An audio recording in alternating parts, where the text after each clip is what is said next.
What's up? This video is for my buddy Tony Holder here on YouTube and also on Instagram now. Go check out his YouTube account and his Instagram account.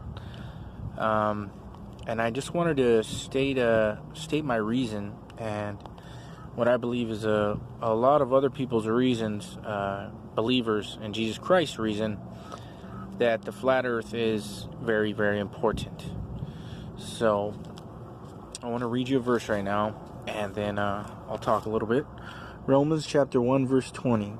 For the invisible things of him from the creation of the world are clearly seen, being understood by the things that are made, even his eternal power and Godhead, so that they are without excuse. So what Romans 1:20 is saying, which is, as you already know, in Paul's epistles, our time, is saying that creation alone is going to hold the entire human race accountable for knowing that there is an invisible God. An invisible God. And to get to the short and skinny of it, that's why flat earth is so important. It testifies, creation testifies of God. Now, there's two versions. We can either look at what we've been taught growing up our entire lives, which is a completely random, by chance, spontaneous universe that combusted into existence from nothing, which created what we've been taught, spinning ball, everything flying at hundreds of thousands of miles per hour through endless nothingness, okay? Because that would be a product of all this spontaneous by chance stuff. And it would also be an excuse for people to say, well, how could I know there was a God? All this randomness and all these questions about the universe that don't make, this eternal, infinite, zero,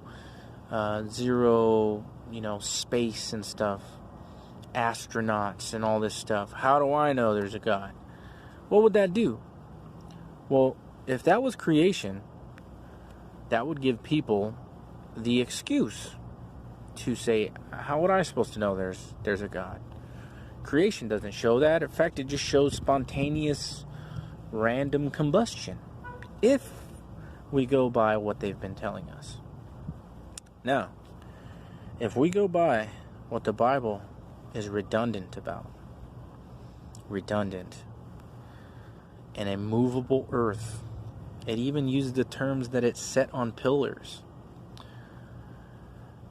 That is flat, or a plane. A plane. A flat plane that is covered by what is called a firmament, a vaulted dome, as of a molten looking glass. That's Job 17. I didn't want to get into too many verses right now. This is more of an explanatory thing, why it's important. Then there would be absolutely 100% no way that any person on this flat, plane, stationary, domed earth to have an excuse of why they didn't acknowledge that there is a God. Plain and simple as that. Because what we've been taught our whole lives since babies in America does not testify of order. It testifies of disorder and chaos and randomness. Flat, stationary, domed earth 100% testifies of a God and order. And Romans 1:20 speaks of those people, of the entire human race, that by creation they will be held without excuse because they should have known. In 2 Timothy, I believe it is, the Apostle Paul, thousands of years ago, even then, he speaks of, do not be fooled by science falsely so called. This is in our King James Bible. Paul tells us through his revelation of the mystery, which was kept secret since the world began, to not be fooled by science falsely so called. And that's what we've been fooled with. This video was not made to put anybody down or to chastise anybody or force anything on anybody.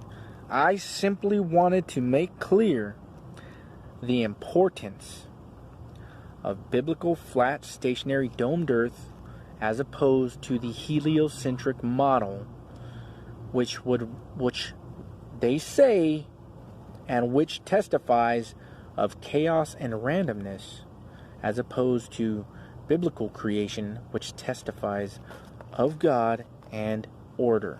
Reason number 2. 2 Thessalonians chapter 2 speaks of God sending the world a strong delusion so that they should believe a lie. A lie. It doesn't say many lies or all kinds of lies. It says there's one lie in specific that's coming in the very near future. And he sends them a strong delusion. The heliocentric model, globe Earth, flying through outer space, is a huge part of this strong delusion. It's a setup. It's setting up for what is coming. And for what is coming is the lie. What is the lie?